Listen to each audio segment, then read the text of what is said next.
Ezreal, not bad, just the boots were a little odd. Should have probably switched out for Greaves, Berserker Greaves, yeah. Talent, again, he played pretty well, just was a very reckless player. His build was pretty alright. Static Shiv, it works well with some, excuse me, some melee centric heroes, but I think it's better if they are very tanky ones like Volibear. Volibear does wonderfully with Static Shiv. He could just destroy things. And their Alistar, very nice build. I like that a lot. With his lock to the Ironian Soroli and his Spirit Visage didn't actually end up doing much for him against us, which was only 1 AP caster. So it all was really for was the cooldown reduction to health, and it's really 50 match just wasted. That was pretty much the best thing he could have gotten. Built more things like that. And their Elise actually a pretty good play. Again, a little reckless on her part. I would have like preferred to not see that close of a KD ratio. This is pretty odd actually. I'm grabbing a along with a Melody. That's odd. I don't actually see a lot of attack speed focus Elise, but I suppose it works. She did pretty alright for herself, but not as perfectly as she could have. I also do like a haunting guys. Would like to see something more though, and would send perfect. Wait, perfect. Nah, not perfect. Be odd, I suppose. I don't know where I was going with that. But yeah, that was a really good game to show that not every time are you just boned to lose. Like we had a pretty shitty beginning. We were like 1-5 in the beginning. We were feeding just a bit. That at least was fed. I don't care what anyone said for a bit. But then we managed to just outdo her. I managed to get up my Infinity Edge along with my Sack Sheep. That was a really good thing to do. Sack Sheep actually worked really well with Ashe. It was something I was trying out with this and actually ended up working really well. The runes I had were attack speed, 9 attack speed, not skill and armor, excuse me. Greater seal of critical damage, and a mana, because I actually had a lot of mana going for me for a little while. That's why I didn't actually focus too much on the mana regen. Summoner spells, I took the Ignite and the Ghost. Actually, gonna switch out so I can look at it. I took the Ignite for you can slow people down, but in the beginning it's a lot more helpful. I really don't tend to use it too much later on. I do use it sometimes. You're like, fuck you, Ignite. That's really what's the fuck you thing that I go for. Ooh, someone's birthday, good for them. Don't actually care. Pop that up a little bigger though. That's nice. The Ignite is really just a opener kind of move for those really aggressive openings I did. I went very aggressive in the beginning. It actually worked out. I fell behind in creep score, which wasn't good, which allowed Ezreal to dominate really in the beginning, but then I pulled out by reevaluating myself towards the end of the lane phase where I brought my creep score up. I kept this a pretty even distance. I didn't let him just continually gain advantage. After a while, once we got into the actual main lane game, I stopped generally caring about my creep score compared to his since he wasn't getting kills. My goal then was to either prevent him getting kills towards the end of the lane phase in the beginning of the mid game. So that was generally what I was going for. And then the Ghost was just an escape thing I used a lot. It actually helped me run from Talon a couple times to some other people. So it actually did work out pretty well. I liked it. And a Ghost with an Ashe combined with her Frost Arrows basically means you cannot be chased down as long as you are scooting right, because you will just slowly bring yourself up, and when you have your volley maxed out, you're just doing enough slowing damage to just guarantee that things won't be able to hit you unless you like misclick or they have something up their sleeve to counteract you. I went very offensively mastery. I can just show you what I did right here. 3, 1, and then into the was it? Yeah, no, yes, was each other. I can't remember right now. And yep, that was it. Yeah, very heavy in the offensive as you saw. I was pulling out damage. Ezreal apparently, from what I could tell, went very hard in his runes and masteries into XP and cooldown because he was popping shit out a lot.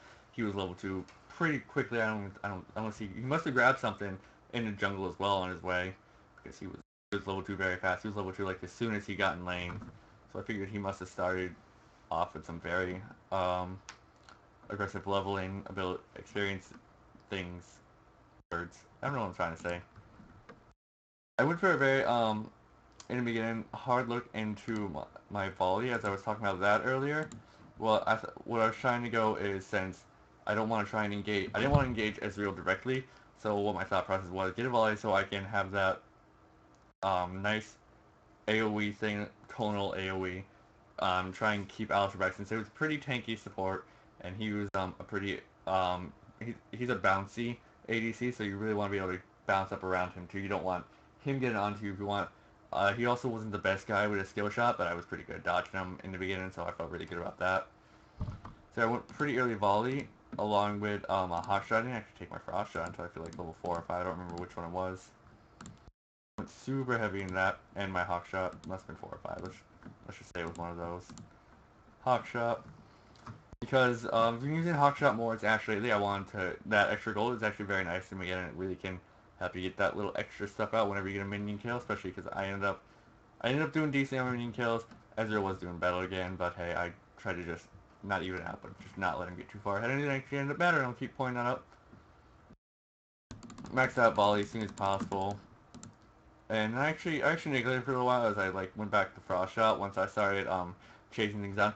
Frost shot to me is not a run ability, it's more of a chase ability. You're gonna be able to slow people down, knock them out, and keep them down, especially once you get your Infinity Edge up, which is very important. You need Infinity Edge as an Ashe in this kind of build. Any attack speed Ashe build, Infinity Edge is a must. Yeah, just clicking things. Click, fun. But yeah, frost shot, it came later, so I could just put it together with the Infinity Edge of my life steal. So I could just really take all advantage. That's not a skill order, that's me clicking buttons, by the way. And Hawkshot I tried to use much. It kind of fell off, my use of it kind of fell off in the mid to late game, but hey, I used it pretty well. Now onto items. I started very considerably boots, health pots with a little bit of mana just in case. Didn't actually end up needing mana too much. Even the health I was able to hold off on for a little while, since I was pretty good at dodging Ezreal skill shots for a while. Immediately built up into my Greaves, and also not long into my Static Shiv, and I forget that's only an advanced day or not legendary. It's so powerful like you think it would be. I didn't waste too much time and build up into a Bilgewater. No, Bilgewater Cutlass was the second part of the thing. Static Shiv was first. I'm trying to remember the exact order I went in. Thought about going for Bloodthirsty for a second, like nah. Oh yeah, Zeal, and built that into a Static Shiv. Originally I thought Phantom Dancer, but no, I'm not Yi. So Static Shiv was where I went. And ended up very well. It was a coin tossing. I mean, it worked out. Very powerful item. I actually didn't really even focus too much on the damage until I started going for my Brawler's Greed to the dagger into, not the Infinity Age off the bat, into the, Bilgewater Cutlass, which eventually built into the Sword of the Ruined King. But that took a little while. Bladed Ruined King, excuse me. And by that point I realized, oh, I forgot the Infinity Edge, and I put it off a little longer than I should have. Probably should have focused on that a little sooner than my Blade of the Ruined King. I almost said Blade of the Infinity King. That's terrifying. Anyway, yeah, it took me a little while to get that up. Should have been able to get that before we were through to mid game. Shouldn't have taken as long as we did. I should have had it out earlier. Would have probably given me a lot more damage and got a couple more kills. A lot of people have the feeling of invincibility once they get their lifesteal up and they have their Infinity Edge, because that is a really powerful combo, and you can do a lot with it. You have to be very careful when you have it, as it can really bite you in the butt if you're just over-eager, you're too aggressive, and you overextend, you end up dying. It's something to be on the lookout for. Just keep that in mind as you play through. Not actually too many advanced tier things. I had the Bilgewater Cutlass, which went into the Blade Ruined King, Static Shiv. Those are the only real late game legendary tier things. I was planning on eventually going into a Phantom Dancer and possibly maybe some defense if it became necessary, because the game went on longer. They would have been making a comeback like, okay, we need to prepare, we need to pull back, defend, and I probably would have bought something along the lines of a possibly a shard of the true ice. No, what am I saying? There's something along those lines. Flowing. I don't remember what it was now. I don't know why I said the shard of true ice though. That's silly. It might have been the. Well, I can't remember what I was thinking now. Might have been the Iceborne Gauntlet. Probably more along those lines. It was a very heavy AD team. Yeah, I think that was it for the extra slowing. Ashe has enough utility slowing by herself, but when, like, accompanied by something, by more items, she can just become a real bitch to deal with, because you just can't catch her. That was generally the only other place we would have gotten. I also, maybe I would have grabbed, like, a Thorman, as there was a lot of attack speed on that team. As, I saw Lee's going, she had a wit's end, Ezreal was building his attack speed with lifesteal, and Talon even had a bit of attack speed. So a Thornmail actually works very well against that. It's really one of those things like, I can't hit now because 100 armor and it will double, like some, it will probably double mine to almost. And also does that repellent damage, so it's awesome. I like that I like that item a lot. I think that's all I had to say on the Ashe. Ashe is a really fun hero. She's one of the first ones to play.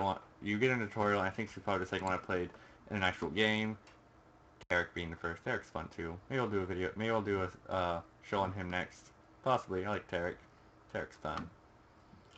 Yeah, that for today will be building the league. I hope you guys enjoyed it, and I'll be sure to come back tomorrow night, where I may have a new format to the show, but it'll still be just as informative and just as fun. You can follow me here on twitch.tv/greensoup. If you're watching on the VOD on YouTube, I hope you enjoyed it. Pop it around a little bit. You can subscribe to me there on YouTube at youtube.com/Shinra114. Also follow me on Twitter for updates on what I do, and just general nonsense at Twitter at Greensoup. That's always fun. I enjoy Twitter a lot. Basically just the Facebook. Basically just status updates of Facebook. Fun. Well, that's it. So yeah, thanks again. Be sure to comment. Comment this, rate it. So if you're watching the VODs, I'd like to hear feedback. I want to make sure I'm making nice things for you guys. So again, thanks for watching, and I hope to see you back here tomorrow night. All right, see ya.